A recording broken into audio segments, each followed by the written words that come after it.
Toujours au Horizon, toujours au Comic-Con de Montréal dans la zone e-sport. On est maintenant avec Dawei Ding. Donc, tu es un des vice-présidents de la Fédération de sport électronique du Québec et tu es également étudiant au barreau. Ce qui est très intéressant parce que c'est souvent les questions juridiques, j'imagine, qui sont un problème dans le e-sport. Donc, c'est quoi un peu ton rôle au sein de la fédération et qu'est-ce que ton expertise, justement, d'avocat va amener à tout ça? Je dirais, tout d'abord, je ne suis pas avocat encore, vu que je suis à l'école du barreau. Je suis en train d'obtenir mon titre.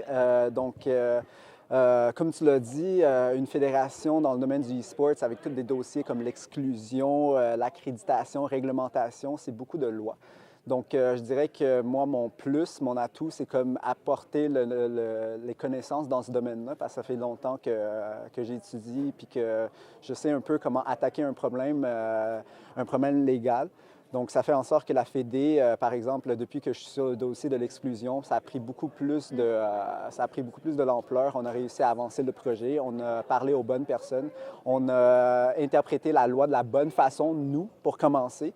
On a monté tout un argumentaire pour savoir comment aller de l'avant avec le projet. Puis d'ailleurs, ça a bien fonctionné parce qu'on a parlé avec plusieurs personnes au Québec déjà, puis on les a convaincus. Quelqu'un qui était de l'autre bord, c'est-à-dire qui pensait que le jeu vidéo, c'est un jeu de hasard. On a réussi à les faire changer de camp quand même, c'est pas pire.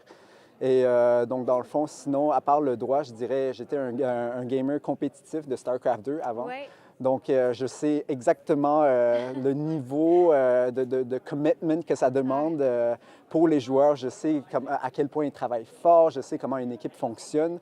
Donc, à ce niveau-là aussi, j'ai pu amener ma contribution. Puis, sinon, peut-être un troisième élément, je dirais, mon côté littéraire, parce que j'écris beaucoup. J'ai écrit énormément d'articles par le passé, fait que la Fédération publie énormément de choses régulièrement. Donc, c'est moi un peu qui vérifie que tout est en ordre, toutes les idées sont bien véhiculées, sont véhiculées de la façon qu'on veut que ça soit reçu. Puis ça, c'est important tu le sais, là, quand on fait face au public, c'est important ce qu'on dit. Oui. Donc, voilà. Oui. Tout à l'heure, sur le stage, je t'ai entendu parler de cyber-espoir et puis ça a l'air d'être quelque chose qui te tient particulièrement à cœur. Donc, est-ce que c'est par la cause, dans le fond, qui est pour toi la plus importante avec la Fédé?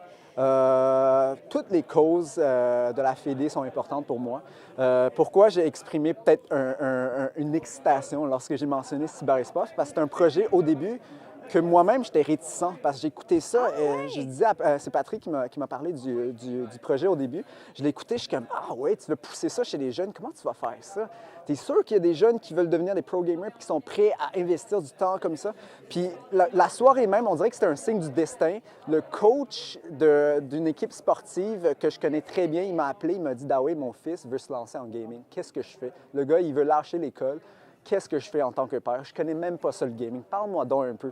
Fait que là, j'ai dit, OK, j'ai raccroché, j'ai parlé à Patrick. Après, j'ai dit, OK, tu sais quoi, dude, ton affaire, c'est d'actualité, puis c'est live. Tu sais, il y a des jeunes qui sont en train d'abandonner leurs études pour se lancer en gaming, ce qui est absolument un faux pas, à mon avis, parce que le gaming, en ce moment, même si on est beaucoup de monde à investir dedans, c'est encore à une étape embryonnaire. On ne peut pas lâcher l'école pour se lancer en gaming. Donc, c'est important de rappeler aux jeunes, on veut les soutenir pour qu'ils continuent dans leurs études avec des programmes de formation. On veut qu'ils arrivent à un certain équilibre pour, en même temps, découvrir leur potentiel en gaming sans tout abandonner leur potentiel à l'école parce qu'ils peuvent avoir, ces gens-là, des carrières formidables aussi en tant que médecin, en tant qu'avocat. Donc, c'est pour ça que cyberespace, ça me parle en particulier parce que moi, j'étais un gamer avant, puis j'ai failli lâcher l'école pour aller en gaming. Donc, oui, ça me rejoint. C'est un projet qui me rejoint. Puis là, donc là, la fédération qui a démarré lentement mais sûrement, toi, au niveau juridique, tu peux voir aussi un peu le cheminement que ça prend. Selon toi, dans 6 mois, 1 an, 2 ans, à quoi ça va ressembler un peu la fédération?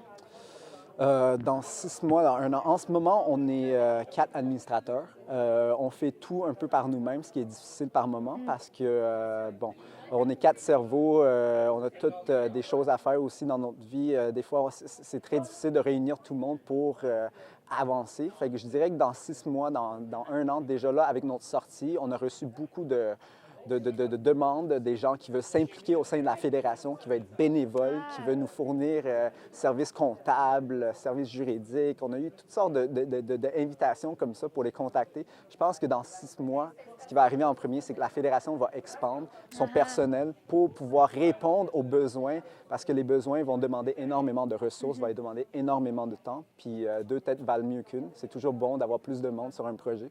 Donc, je dirais que ça va être surtout ça dans 1 an, dans 3 ans. Bon, là, on commence à être un peu plus loin. Je ne veux pas trop m'avancer dans le futur, mais d'après moi, la fédération va croître, puis va devenir très, très stable, puis va devenir une référence au Québec. Une petite fantaisie où tu aimerais qu'on soit rendu dans l'e-sport dans 1 an?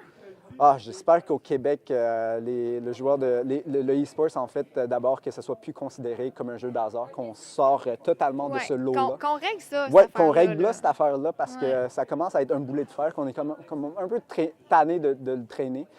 Puis en même temps, j'espère que le e-sports, la communauté va se rassembler un peu plus, parce qu'en ce moment, on est comme du sable, on est comme éparpillé un peu partout. On ne peut pas construire rien ensemble parce que tout le monde fait ses affaires, chacun son bord. Donc, on espère, entre autres avec la fédération, être une image centrale, neutre, qui rassemble le monde parce que, justement, si on est tout le monde ensemble, chacun on compte nos faiblesses, on partage nos avantages, on va être beaucoup plus fort ensemble. C'est très bien dit. Je te remercie beaucoup, Daway. Donc, Daway qui est un des vice-présidents de la Fédération et qui va être un futur avocat, donc spécialisé en sport électronique, j'imagine. Oui. Donc, une grosse aide pour la Fédération. Et puis, comme il mentionne, donc, si vous voulez être bénévole, si vous voulez participer à ça, gênez-vous pas, vous allez être les bienvenus. Puis, il faut que tout le monde travaille ensemble vers le même goal pour construire un beau château de sable. J'ai aimé ton analogie. Merci. Merci encore, Daway. Merci à toi.